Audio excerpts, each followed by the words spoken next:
Merci beaucoup Stéphano et merci surtout à Jean-Paul Carteron de nous donner l'occasion d'être associés à ce débat. Et je remercie toutes les personnes qui sont venues ici pour pouvoir engager une discussion avec nous. Et je remercie Emmanuela Del Rey aussi d'avoir introduit avec la perspective de l'Union européenne.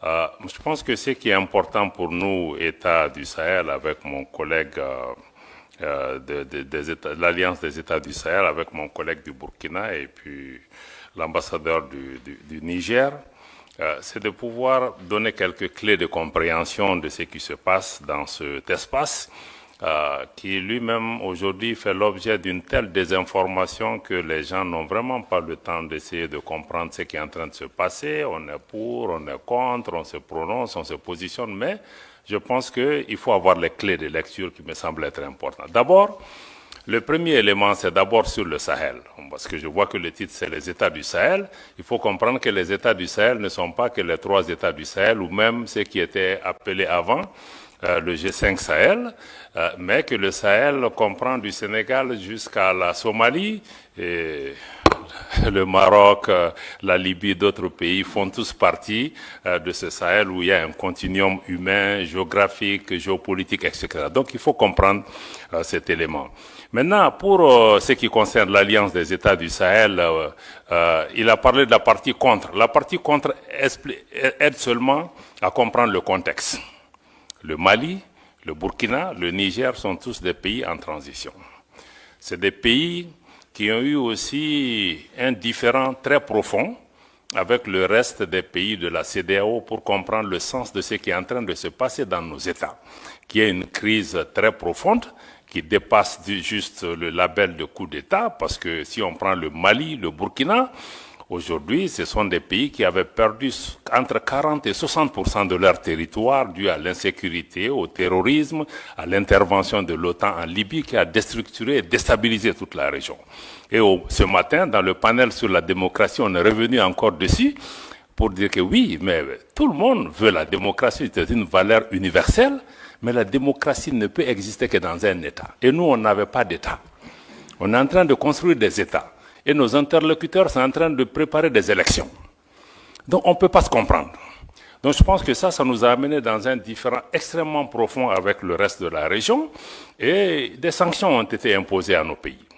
Ce qui me semble aussi normal, il ne faut pas qu'on pense que ce n'est pas normal. La CEDEAO a ses règles, nous en étions membres, nous avons accepté ces règles, mais la plupart de ces règles, c'est la suspension de nos organisations quand il y a des changements dits anticonstitutionnels. Mais il y a eu des sanctions économiques et financières qui ont été imposées à ces pays sans aucune base légale. Il n'y a aucun traité, aucun texte de la CEDEAO qui est prévu qu'on puisse fermer les frontières.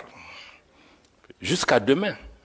J'espère que des juristes pourront nous donner la réponse. On a utilisé l'Union économique et monétaire pour fermer nos banques centrales, pour fermer nos comptes bancaires des États, pour affamer les populations. Dans le cas du Niger, même les médicaments n'étaient pas autorisés. Pourtant, l'article 4 du statut de la Banque centrale indique que la banque ne peut recevoir d'injonction d'aucun autre organe, fût-il l'organe des chefs d'État. Mais ça a été fait.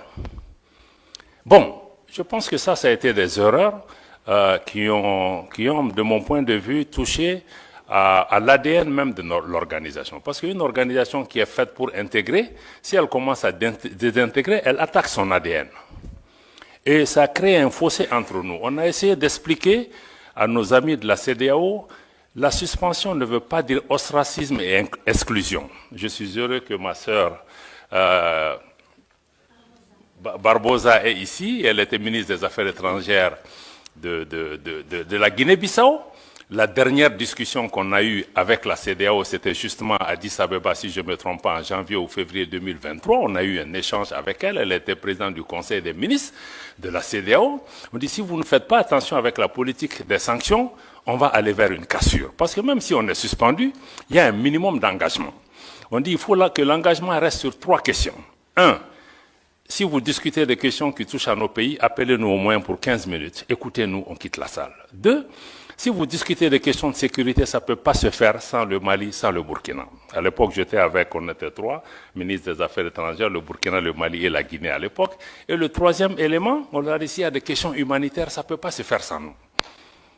Et on nous a dit, mais pourquoi on a demandé ça? On a même accru les sanctions, on a ajouté les ministres des Affaires étrangères et même les chefs d'État. Ça nous a mené à la cassure. Et à partir de ce moment, nous, on a dit, bon, puisque nos chefs d'État sont sanctionnés, les ministres des Affaires étrangères sont sanctionnés, vous avez fermé la porte du dialogue.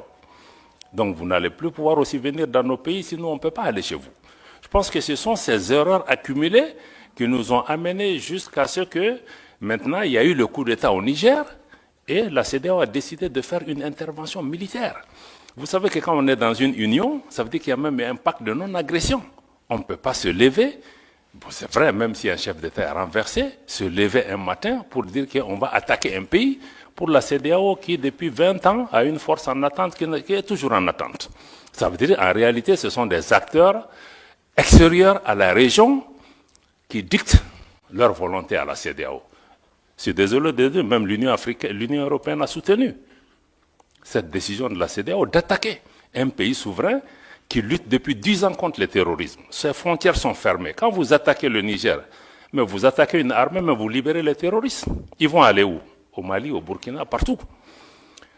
Donc, à partir de ce moment, on s'est dit que cette organisation commence à être dangereuse pour nous.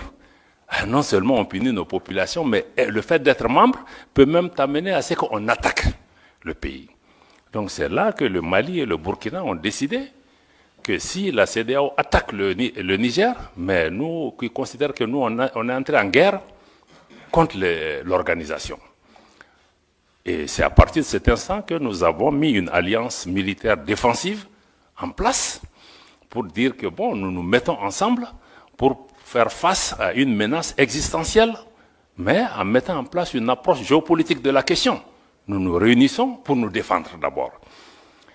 Mais en faisant ça aussi, on s'est dit, bon, c'est pas seulement une alliance, et je pense que c'est notre réponse qui a d'ailleurs dissuadé. En définitive, les gens ont commencé à comprendre que, bon, Niamey, ça ne sera pas une promenade de santé. On va faire face à 3 armées qui sont en guerre depuis 10 ans. Bon, donc, je pense que ça nous a amené à ça, et on s'est dit, bon, on va aller au-delà de l'alliance militaire pour créer, le 16 septembre 2023, donc on a créé l'alliance des États du Sahel sur la base de la charte du Liptako-Gourma. Mais on est en train de travailler maintenant pour aller beaucoup plus loin que ça. Pourquoi on veut aller beaucoup plus loin que ça? Ça, c'est la partie, on était dans la partie contre, comme tu as dit, c'est créer contre, mais ça, c'est juste expliquer le contexte. Mais en réalité, la partie pour, c'est que la région qu'on appelle le Liptako-Gourma, qui réunit les 3 États, que certains ont appelé la zone des 3 frontières, abusivement, mais cette zone est une zone géoculturelle et géographique qui existait depuis des décennies. D'ailleurs, il y a une organisation, l'autorité du Liptako-Gourma, ces 3 pays partagent les mêmes réalités climatiques, géographiques, culturelles et même sécuritaires. Donc, on a décidé de mettre en place une communauté qui puisse nous aider, à assurer la sécurité, à lutter contre le terrorisme, parce qu'on lutte contre le terrorisme dans cet espace depuis longtemps, mais on ne pouvait pas le faire ensemble.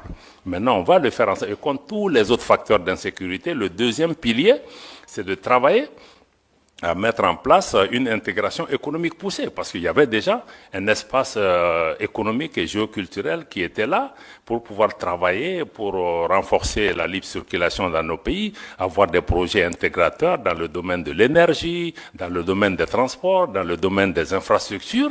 Bon, parce que nos pays sont physiquement aussi liés par beaucoup de réalités qu'on peut, et ces pays regorgent aussi des ressources minières, minéralogiques, de toutes sortes. Ne serait-ce que si on prend les ressources souterraines de cette région, c'est énorme. Personne ne voit le Sahel en tant que source d'approvisionnement de l'Afrique et du monde en ressources en eau. Parce qu'on voit que l'aspect désertique. Donc, je pense que ça, il y a l'aspect intégration économique sur lequel nos ministres des Finances et les ministres en charge du développement ont travaillé pour pouvoir vraiment nous rapprocher davantage. Et le troisième, c'est vraiment travailler ensemble pour que nos pays parlent d'une seule voix, avoir une action diplomatique coordonnée. Donc, si on dit donc cet espace économique-là sur lequel on est en train de travailler, je pense que c'est extrêmement important de regarder nos ministres en charge des affaires étrangères ont recommandé au chef d'État d'aller même vers une confédération. C'est-à-dire que une confédération en prélude à une fédération des 3 États, qui se fera par étapes. Pourquoi nous proposons ça? Parce que nous, nos pays, je dois le répéter, la première réponse était peut-être raconte quelque chose, mais quand on a commencé à exister, beaucoup ont dit, même la CEDEAO, les premières réactions, quand on a signé la charte du Liptako-Gourma, c'est que ces pays veulent casser la région. Ils veulent diviser, ils veulent attaquer l'intégration africaine. Mais le Mali, le Burkina, quand vous regardez nos leaders historiques de Modibo Keïta au Thomas Sankara jusqu'à aujourd'hui, mais ces pays restent fondamentalement engagés pour l'intégration africaine. L'article 180 de la dernière constitution du Mali, adoptée l'année dernière, réitère l'attachement du Mali à abandonner tout ou partie de sa souveraineté pour réaliser l'intégration du Mali, de l'Afrique, avec tout État africain. Donc pour nous, notre engagement pour l'intégration et l'unité et l'idéal panafricain reste intact, mais nous trouvons que certaines de ces organisations, de notre point de vue, en tout cas, n'incarnent plus cet idéal. Et que nous, il nous faut, à travers l'Alliance des États du Sahel, proposer une alternative. D'avoir une organisation, qui ne soit pas pilotée par l'extérieur, une organisation qui ne devienne pas un danger pour ses membres, pour ses populations. Comment on peut travailler à rapprocher nos populations en mettant en place une autre façon de faire. Je pense que c'est là où il me semble être important que vous compreniez, qu'on soit pour la CEDEAO, pour l'UEMOA, ou comprenez qu'avec l'AES, il y a une nouvelle donne géopolitique qui est là. Que vous l'aimez, que vous ne l'aimiez pas, peu importe. 2. Pour nous, le sort de nos pays ne va pas se décider à Bruxelles, à Paris, à Washington ou à Londres. Ça se décidera à Bamako, à Ouagadougou, à Niamey, etc. Donc cette réalité géopolitique est là, il faut la suivre, il faut regarder ce qui est en train de se passer. Bon, naturellement, nous partageons le même espace que la CEDEAO, l'UEMOA, d'autres pays qui sont des pays voisins, des pays frères. On est des peuples frères avec le Bénin, nos pays, mais on vit ensemble, on va partager cet espace. Donc il va falloir qu'on discute des modalités de vivre en commun. Et je pense qu'il faut le dialogue. Je pense qu'Emmanuel a insisté sur ça. Il faut le dialogue. À mon avis, le dialogue est important. C'est ce que nous-mêmes nous avions demandé avant d'être sanctionnés. Donc on ne peut pas être... On est ici... C'est la première sortie pour nous, États membres de l'AES, en dehors de l'Afrique. Donc ça veut dire que nous sommes prêts. Sinon, on aurait pu vous dire que venez parler en Afrique avec nous. Mais si on est venu, c'est qu'on est ouvert. On veut que vous lisez la dynamique de l'AES à travers nous et non à travers des personnes qui sont mandatées ou qui ne sont même pas mandatées, qui analysent notre région, qui parlent en notre nom. C'est pourquoi on est là. Donc c'est vraiment dommage parce que moi je crois que beaucoup refusent le dialogue. Je me réjouis qu'Emmanuela et d'autres continuent vraiment à travailler sur ça. On est très peiné de voir que même des responsables européens, certains disent on ne va pas parler avec eux, même africains, certains disent on ne va pas faire de photos avec eux. Mais on dit mais ça nous fait quoi que vous preniez des photos avec nous? Mais ça ne va pas changer. Nous, on se bat pour le devenir de nos populations. On voit les gens qui meurent, moi une photo avec tel ou tel, ce n'est pas ce qui importe pour nous. Donc certains vont jusque-là, des pays voisins. Personne, je dis aux gens, personne ne va nous faire déménager de cette région. Que tu prennes la photo avec moi ou pas, mais on sera là. Tu seras là, je serai là. Donc moi je pense que ça c'est important. Et j'apprends aussi que même des responsables européens disent à leurs gens, non, non, non, il ne faut pas que vous soyez vus avec eux, il ne faut pas que... Mais je crois que c'est de l'enfantillage, parce qu'en réalité, nous on n'a pas de problème personnel avec quelqu'un. On a des différents politiques, on peut parler pour trouver des solutions. Mais vraiment, nous, on n'a pas... Je pense qu'il faut que nos dirigeants s'élèvent à la hauteur de leurs tâches et de leur mission et non être dans des épiphénomènes de faire des photos ou de serrer des mains des gens. Moi, si c'est l'intérêt du pays, même avec le diable, je vais dealer. Voilà, donc quand c'est nécessaire. Donc je pense que ça me semble être... ça me semble être important. Voilà, donc du point de vue de l'AES, je crois que c'est ce qu'il faut que vous compreniez. Il y a une dynamique qui est en cours. La CEDEAO va continuer son parcours. On va se parler. On va identifier des moyens de coexistence pacifique. Surtout, ce qui est important, c'est comment travailler pour pouvoir préserver l'intérêt de nos populations qui vivent dans ce pays. Des pays qui ont toujours été fraternels. Je vous dis que nos populations sont en avance sur nous. Tous les problèmes que vous voyez dans la région, c'est entre les dirigeants. Hein? Ce n'est pas entre les peuples. Moi, je vais dans tous ces pays où les dirigeants ne veulent pas nous parler, mais les peuples sont chaleureux avec nous. Donc les populations n'ont pas de problème, il faut que les dirigeants suivent leur population. Voilà, donc pour moi, vraiment, c'est ça. Je vais peut-être laisser le reste pour qu'on vienne vraiment à des questions majeures, mais aujourd'hui, l'AES se bat pour ça.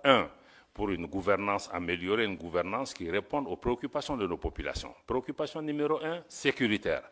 Sécuritaire pour reprendre en main nos États. Et ensuite, créer des modèles de gouvernance qui peuvent... 2, mais il faut une économie, il faut une transformation structurelle de nos économies pour que nos économies profitent à nos populations. Parce que toutes ces richesses qui sont là, nous, au État de l'AES, nous voulons désormais discuter différemment avec ces États, parce que les anciennes puissances coloniales ou d'autres, il y avait des donnes qui étaient là. Nous, on n'est plus dans ça. On veut rabattre les cartes pour regarder. On veut naturellement que les partenaires qui viennent gagnent, mais qu'en priorité, nos populations gagnent. Et on sait que les ressources sur lesquelles on est assise nous permettent de discuter d'abord pour que ça bénéficie à nos populations. Si d'autres partenaires en bénéficient aussi, c'est tant mieux. Donc nous sommes dans cette ouverture, réaffirmer notre souveraineté, y compris la souveraineté économique, le contrôle de nos matières premières, qu'on puisse discuter les choses par rapport à ça. Et sur le plan global, nous voulons travailler au niveau pour un monde multipolaire. Un monde où ce n'est pas un club de 2, 3, 4 pays qui contrôlent le monde, mais que les forces politiques, économiques, sociales qui sont apparues dans le monde, que chaque voix compte, qu'il y ait plus d'équité, que la politique de 2 poids, 2 mesures, ça cesse. Qu'on cesse aussi d'instrumentaliser les Africains les uns contre les autres, parce que moi je trouve que même notre différend avec la CEDEAO, c'est d'autres qui nous distraient. On n'en a pas besoin.